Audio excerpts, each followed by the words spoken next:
شروع اللہ کے نام سے جو بڑا مہربان نہایت رحم والا ہے۔ ناظرین، کیا آپ نے کبھی تنہائی کے کسی لمحے میں یہ سوال اپنے دل سے پوچھا ہے کہ کیا ماں باپ قبر میں اپنی اولاد کو یاد کرتے ہیں؟ کیا وہ ماں جس نے 9 مہینے اپنے وجود میں اولاد کو رکھا، جس نے اپنی نیندیں قربان کیں، اپنی خوشیاں لٹا دیں؟ کیا وہ باپ جس نے دھوپ، تھکن اور فکروں میں اپنی جوانی گزار دی؟ کیا وہ رشتہ موت کے بعد بھی باقی رہتا ہے، یا قبر میں جا کر سب رشتے ختم ہو جاتے ہیں؟ یہ سوال صرف جذباتی نہیں، یہ سوال عقیدے، قرآن، حدیث اور آخرت کے شعور سے جڑا ہوا ہے۔ آج ہم اسی سوال کو قرآن و سنت کی روشنی میں بغیر افسانے، بغیر قیاس، صرف مستند حوالہ جات کے ساتھ سمجھنے کی کوشش کریں گے۔ موت کے بعد شعور، سب سے بنیادی حقیقت۔ ناظرین، سب سے پہلے ہمیں یہ سمجھنا ہوگا کہ موت کے بعد انسان بے ہوش یا مٹا ہوا نہیں ہو جاتا۔ اسلام یہ نہیں کہتا کہ قبر میں انسان ایک بے جان مٹی کا ڈھیر بن جاتا ہے۔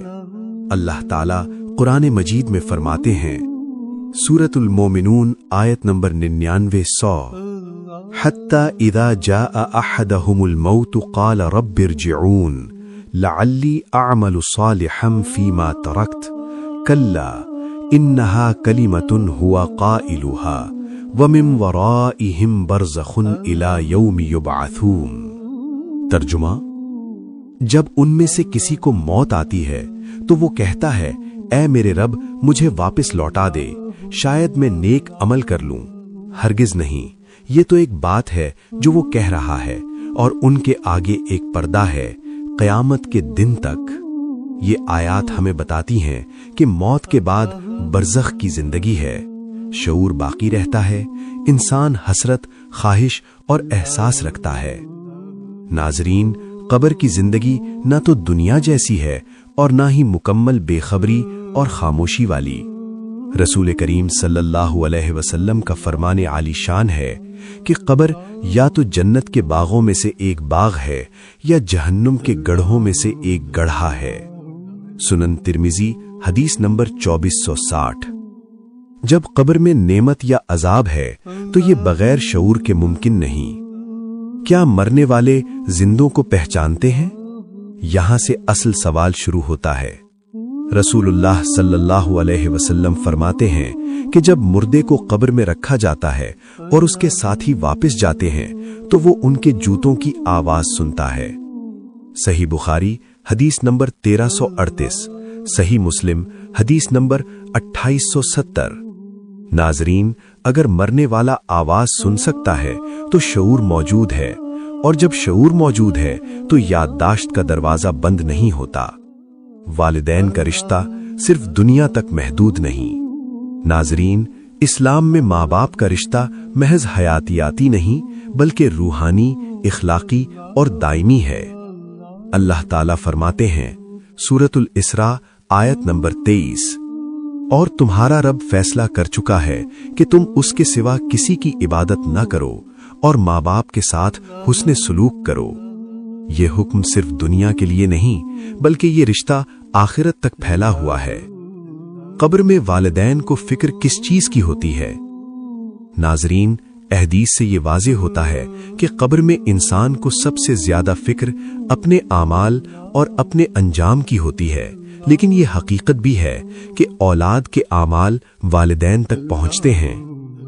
رسول اللہ صلی اللہ علیہ وسلم فرماتے ہیں کہ جب انسان مر جاتا ہے تو اس کے اعمال منقطع ہو جاتے ہیں سوائے 3 چیزوں کے: صدقہ جاریہ، علم جس سے فائدہ اٹھایا جائے، اور نیک اولاد جو اس کے لیے دعا کرے۔ سنن ترمذی حدیث نمبر 1661۔ ناظرین، یہ حدیث ایک فیصلہ کن دلیل ہے کہ والدین کو اولاد کی دعا کا فائدہ پہنچتا ہے۔ والدین کو اس دعا کا شعور ہوتا ہے۔ اولاد کا عمل قبر میں والدین کی حالت بدل سکتا ہے۔ کیا والدین کو معلوم ہوتا ہے کہ کون دعا کر رہا ہے؟ یہ سوال بھی بہت اہم ہے۔